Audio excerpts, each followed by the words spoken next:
এই মুখোশধারী মানুষগুলো হচ্ছে দুনিয়ার সবচেয়ে ভয়ানক ব্যাংক ডাকাত। তাদের ব্যাংক ডাকাতি করা যে মারাত্মক স্টাইল, ভাইরে ভাই পুরো মাথা আউলে যাওয়ার মতো। তাই আজ আমি তোমাদের জন্য নিয়ে এলাম টপ রেটেড ব্যাংক ডাকাতের মুভি দ্য টাউনের এক্সপ্লেনেশন নিয়ে। সো আর প্যাচাল না বাড়িয়ে চলো শুরু করি আজকের এক্সপ্লেনেশন। মুভির শুরুতে আমরা দেখতে পাই এক পুলিশ গাড়ি থেকে নেমে ব্যাংকে টাকা নিয়ে যাচ্ছে এটা ডিপোজিট করতে। ঠিক সেই সময় একটু দূরে গাড়িতে বসে ডাকাতির প্ল্যান করছে কয়েকজন ডাকাত। এই দলে রয়েছে দুনিয়ার সবচেয়ে স্মার্ট ব্যাংক রবার ডাক, জেমস, গ্লোয়ানসি এবং এলডেন নামের চার বন্ধু।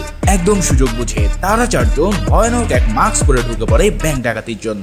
এরপর সবাইকে M1 রাইফেল দেখিয়ে তারা হোস্টেস বানিয়ে শুরু করে তাদের ডাকাতি। তাদের মধ্যে একজন প্রথমে সবার মোবাইল ফোনগুলো নেয় আর একটা জারে সেইগুলোকে ভরে পানি ঢেলে দেয় যাতে কেউই পুলিশকে ফোন করতে না পারে। এরপর একজন এগিয়ে এসে ব্যাংক ম্যানেজার কেসিকে ভল্ট খুলতে বললে সে প্রচন্ড ভয় নিয়ে তা খুলতে থাকে। আসলে এমন অস্ত্রের সামনে পড়লে এছাড়া তাদের কিছুই করার থাকে না। ফাইনালি ভল্ট খোলা হলে তারা সবাই ইচ্ছা মতন সকল ডলার নেওয়া শুরু করে। অন্যদিকে বাকিরা ব্যস্ত থাকে সব এভিডেন্স ডিস্ট্রয় করতে। সেই মাফিক তারা সকল সিসিটিভি ক্যামেরার হার্ড ডিস্ক খুলে তা ওভেনে রেখে জ্বালিয়ে দেয় যাতে করে পুলিশের কাছে কোনো প্রমাণ না থাকে।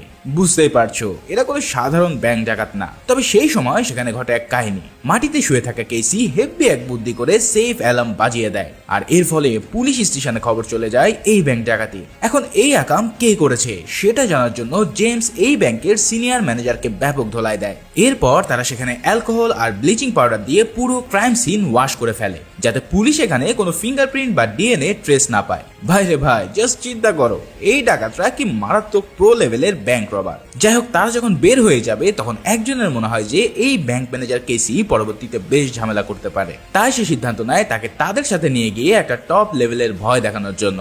এছাড়াও পথে যদি পুলিশ তাদেরকে ধরে তাহলে এই কেসি হবে তাদের তুরুপের তাস। আসলে কেসি কিন্তু এত কিছুর মধ্যেও একটা ভালো এভিডেন্স দেখতে পেয়েছিল আর তা হলো জেমসের ঘাড়ে যে একটা ট্যাটু রয়েছে সেটা কেসি নোটিস করেছে। যাই হোক কেসিকে তারা হাত চোখ বেঁধে তাদের সাথে নিয়ে যেতে থাকে। তবে এই মিশনে পুলিশ আসার আগেই তারা সেফ জায়গায় চলে যেতে পারে বিধায় কেসিকে একটা বিচের ধারে ফেলে রেখে তারা চলে যায়। আসলে এই চার্লস টাউন হলো ব্যাংক ডাকাতিদের আতুঘর। এখানে প্রতি মাসেই কোনো না কোনো ব্যাংক ডাকাতির খবর পায় পুলিশ। কিন্তু দুর্ভাগ্যের বিষয় হলো তারা এতটাই প্রফেশনাল যে পুলিশ এর কোনো এভিডেন্সই পায় না তাদের ধরার জন্য। এখন এই ঘটনার পর FBI এজেন্ট অ্যাডাম ফ্রাউলিকে ইনভেস্টিগেশনের দায়িত্ব দেওয়া হয়। অ্যাডাম তার জীবনে এতটা ক্লিন রবারির কেস কখনোই দেখেনি। ব্যাংকের ভিতর থেকে কোনো ধরনের সিসিটিভি ফুটেজ কিংবা ডিএনএ প্রুফ পাওয়া যায় না কারণ ডাকাতরা খুব চালাকের সাথে সমস্ত প্রমাণ মিটিয়ে দিয়েছিল। এছাড়াও তাদের গাড়ি যাওয়ার পথে তারা পুড়িয়ে গেছে, ফলে পুলিশের এখন আর কিছুই করার নেই। তোমরা কি দুনিয়ার সবচেয়ে মারাত্মক ব্যাংক ডাকাতির ওয়েব সিরিজ মানি হাইস্ট দেখতে চাও? 6 সিজনের এই সিরিজ এক কথায় আউট অফ ওয়ার্ল্ড। তাই যদি তোমাদের ভালো রেসপন্স পায় তাহলে পিকি ব্লাইন্ডার শেষ করে